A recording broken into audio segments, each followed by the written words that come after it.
Magkakaroon ng masamang epekto yung Dengvaxia. But I am very sorry.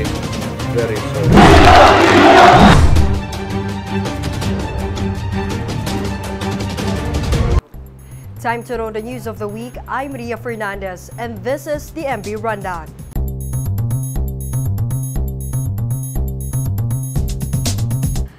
The Consultative Committee has approved Tuesday the final draft of the Federal Charter. This will be submitted to President Duterte before he delivers his third State of the Nation address, or SONA. The proposed federal constitution eyes decentralization, but it promises to keep the nation indissoluble. This by giving the president the powers of all three branches of the government. Under it, there will be 18 federated regions, including the Bangsamoro, the Cordilleras, and the abolished Negros region. Each will have its own exclusive powers. The draft also prohibits political dynasties and party switching. Moreover, it provides no term extensions for the president and vice president during transition. Health Secretary Francisco Duque III expressed alarm after leptospirosis outbreak was declared in 18 barangays in Metro Manila Thursday. Duque urged the public to follow the RIDE to prevent leptospirosis infection. RIDE stands for Rodent Control, Improved Flood Control, Draining of Potentially Contaminated Waters, and Enforcement of Garbage Collection. It is also noteworthy to be familiar with the symptoms of leptospirosis, which include high fever, severe headaches, chills, yellowish skin, muscle, and abdominal pain. Should any of these starts to show, it is advised to seek immediate medical attention. The Manila government has passed an ordinance banning catcalling and other forms of sexual harassment. More in this report. Manila has stepped up its effort to protect its people, especially the women and girls. This by passing an ordinance banning sexual harassment in the city. Under the proposed measure, actions such as catcalling, wolf whistling, leering, cursing, and even persistent request for name and contact details of a reluctant person and constant throwing of sexual jokes are prohibited. It also bans making offensive body gestures and exposing private parts in public. Offenders may end up in jail up to 6 months or pay fine up to 5,000 pesos or both, depending on the gravity of offense committed. Netizens have lauded Manila government's move, hoping that it will soon be adopted nationwide. However, some have stressed the need for its stricter implementation. Stiffer penalties are also sought to discourage people from committing sexual harassment. This is Janus Olivar for the MB Rundown. Historic Manila Hotel has turned 106 years old. Here are some of the reasons why it will always be part of every Filipino's memory. They say you have not seen the Philippines if you have not been to the Manila Hotel.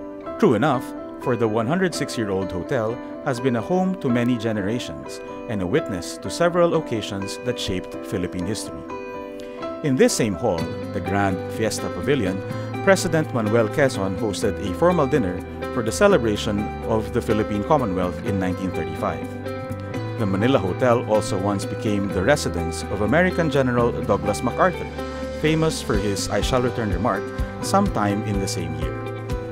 Likewise, dignitaries from various countries, including Prince Charles and international stars like the Beatles and Michael Jackson, stayed in the hotel during their visit in the country. But even ordinary Filipinos had their fondest memories at the Grand Dame of Manila, from lunch meetings to weddings to birthdays to family gatherings and more. And now, Manila Hotel promises to cater to more people by introducing its newest subsidiary, the Manila Prince Hotel. We have been able to maintain the Filipino brand of hospitality. The opening of this Manila Prince will be on September 10th. This is Tom Galion for the MB Rundown. Miss Universe Spain has crowned its first trans woman queen. Angela Ponce, 25, bested 21 candidates to get the crown. She will represent her country in Miss Universe 2018, where among the competitors is Philippines' Catriona Gray. It was in 2012 when Miss Universe organization opened its doors to transgender contestants. Are you confident on the privacy of your messages on Gmail? Well, Google has recently admitted that other people sometimes read your emails. An online report of BBC says Gmail allows users to engage their accounts to external services. Developers of these third-party apps usually log into your accounts to read, send, delete, and manage your email. Google maintains this practice is not against its policies, adding that it only happens when the user gives apps the permission to access his or her inbox. Nevertheless, it says a Gmail user can revoke access to apps by going to Security Checkup page. Meanwhile, these are the other top news of the week. LTFRB approved a 1 peso provisional jeepney fare hike.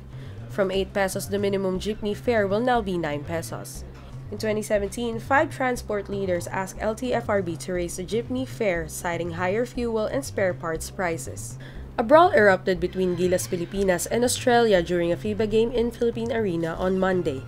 This eventually resulted to the ejectment of several players from both teams. FIBA is expected to impose disciplinary sanctions. 2 mayors were gunned down in a row. Known for his war on drugs, Antonio Halili of Tanawan City was shot in broad daylight while attending their flag-raising ceremony last Monday. The following day, Mayor Ferdinand Bote of General Tino in Nueva Ecija was ambushed while on board his vehicle. Investigation is ongoing. Let's take a quick recap of the MB Rundown for today, July 6. Final draft of federal charter eyes decentralization but promises to keep nation indissoluble. Health Secretary Duque declares leptospirosis outbreak in 18 barangays in Metro Manila. Manila passes ordinance penalizing catcalling and other forms of sexual harassment. Historic Manila Hotel celebrates 106th anniversary. Miss Universe Spain crowns its first trans woman queen. And Google admits app developers read Gmail messages. And that's the MB Rundown. I'm Ria Fernandez.